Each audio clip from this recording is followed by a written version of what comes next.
Boa tarde a todos. Estamos dando início agora à análise econômica AR Capital do mês de novembro. Como vocês podem ver, num novo formato agora, para tornar tudo mais dinâmico para quem nos acompanha. Eu, Sofia Reis, estou aqui com meu colega Daniel Nogaroli. Olá. E nós vamos, então, iniciar a apresentação deste mês.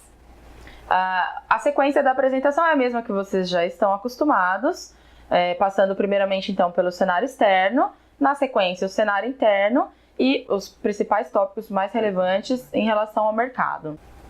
Sobre o cenário externo, o principal fator que aconteceu nesse último mês foi a viagem do presidente norte-americano Donald Trump ao continente asiático.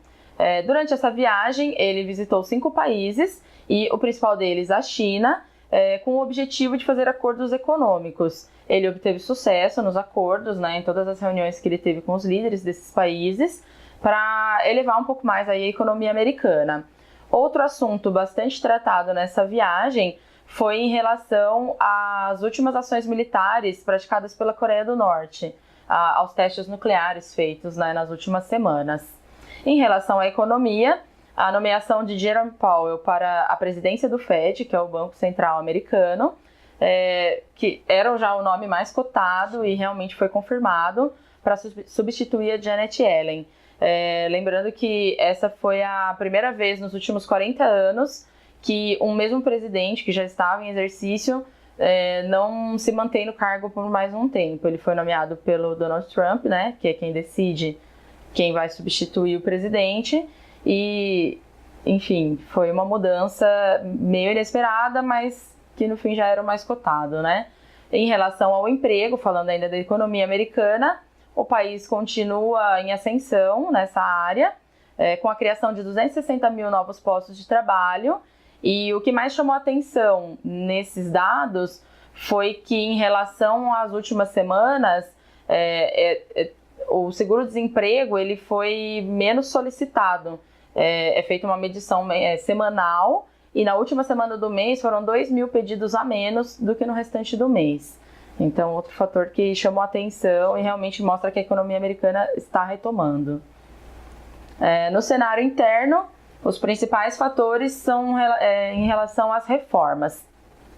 A reforma trabalhista ela foi sancionada pelo presidente Michel Temer no mês de julho, porém ela entrou em vigor agora no mês de novembro apenas, no dia 11, ela passou a valer. E na sequência, no dia 11, ela passou a vigorar. No dia 14, foi lançada uma medida provisória que foi encaminhada para o Congresso. Essa medida ela fazia parte de um acordo que foi feito pelo Congresso e pelos parlamentares para que a reforma fosse aprovada lá em julho. Então, foi lançada essa medida provisória que altera alguns pontos que eram os principais pontos que havia discordância entre os votantes. E então tem 120 dias agora para ser votada para que ela passe a ser efetiva, Uhum. E em relação à reforma da Previdência, que é outra reforma agora que na sequência é a principal reforma que está sendo tratada pelo governo, ela já foi mandada para o Congresso desde o ano passado e a tendência é de que, na verdade, a expectativa do governo é que ela seja votada agora até o final de dezembro, até antes das festas de final de ano.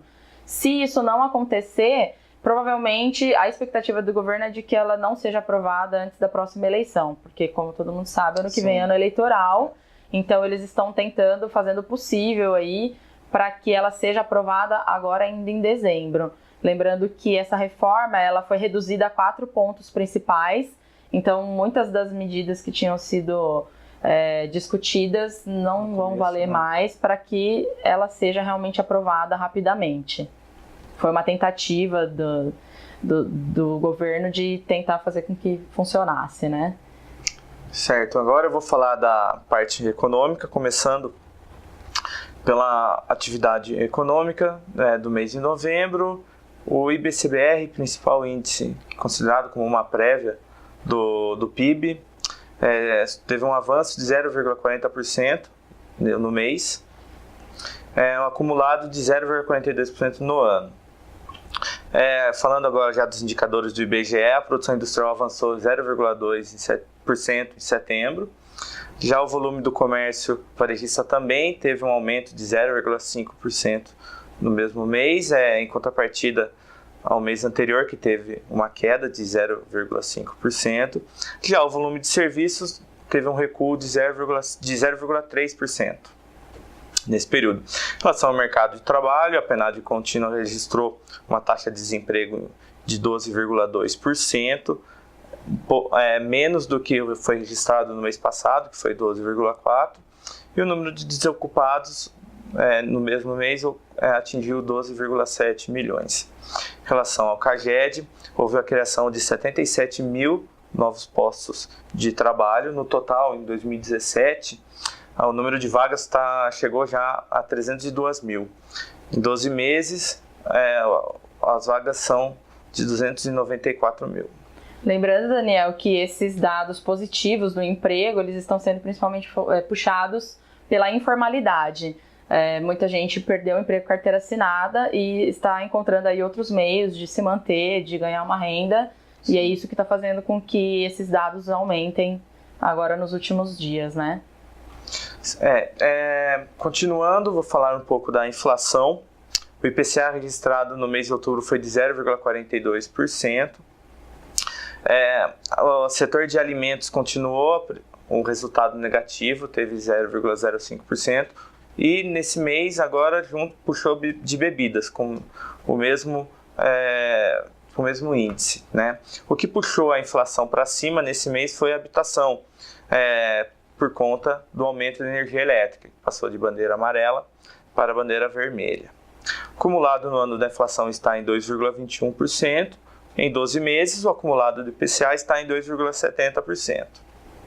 A meta da inflação estipulada pelo governo para esse ano é de 4,5%, variando tanto para cima como para baixo de 1,5%. Sobre a taxa de juros, o Copom vai se reunir agora no começo do mês, entre os dias 5 e 6 de dezembro. Atualmente a taxa de juros está em 7,5% ao ano. O Copom já sinalizou em ata que vai fazer uma nova queda. Essa também é a expectativa do mercado, segundo o Boletim Focus. Então, a expectativa é que no final do ano, nessa próxima reunião, a taxa de juros chegue a 7%. Já em relação à taxa de câmbio, ela teve uma pequena queda em 0,04% no mês. Tá? No entanto, no ano ela houve um crescimento de 0,67%. Essa variação da taxa de câmbio se dá principalmente por conta da dúvida, da incerteza da reforma da Previdência. Nos próximos dias a gente vai acompanhar como vai ser o desenrolar dessa história, mas a expectativa é que, conforme o governo vá sinalizando que vai haver a aprovação dessa reforma ou não, a taxa de juros também fique balançando por esse período. Em relação a contas externas, o saldo da balança comercial no mês de outubro foi de 5,2 bilhões de dólares. Esse resultado foi superior aos meses de agosto e setembro. No acumulado do ano, a balança comercial apresenta superávit de 58,5 bilhões de dólares, resultado recorde para a série histórica. O MDIC prevê que o saldo da balança comercial seja maior do que 60 bilhões até o final do ano. As transações correntes apresentaram um déficit nesse mês de 343 milhões. Acumulado em 12 meses, registra um déficit, as transações correntes registram um déficit de 9,6 bilhões, que é o equivalente a 0,48% do PIB.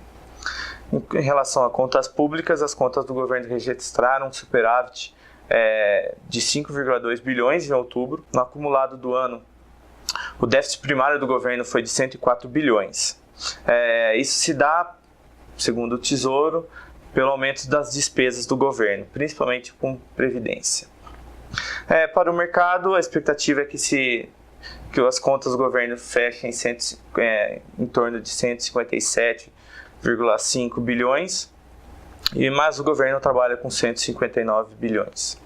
A dívida pública federal em outubro ficou em 3,43 trilhões, um aumento de 0,22%. Agora vamos falar um pouco a Sofia vai falar um pouco do mercado imobiliário, o que aconteceu nesse mês. Para encerrar então a nossa apresentação, o mercado imobiliário foi positivo, os assuntos relativos ao mercado imobiliário foram positivos, segundo uma pesquisa feita pelo Abrainc e FIPE. O estudo que eles fazem mensalmente mostrou que houve aumento nas vendas e nos lançamentos, mas esse aumento foi principalmente puxado por imóveis enquadrados no programa Minha Casa Minha Vida. Então, assim, os lançamentos nesse segmento ficaram em 19,9% e as vendas em 23,7%. Já em relação aos imóveis relativos ao médio e alto padrão, houve uma pequena queda, por isso que a gente diz aí que foi principalmente puxado pelos imóveis do Minha Casa Minha Vida. O acumulado do ano, então, nas vendas foi de 25,5% a mais do que no mesmo período do ano passado, em 2016. E segundo o relatório FIPE-ZAP, houve um pequeno aumento de 0,03% no valor dos preços dos imóveis. E essas foram, então, as principais informações do mercado econômico mundial, nacional e internacional, do mês de novembro. E nós encerramos aqui, então, a nossa apresentação, agora nesse novo formato.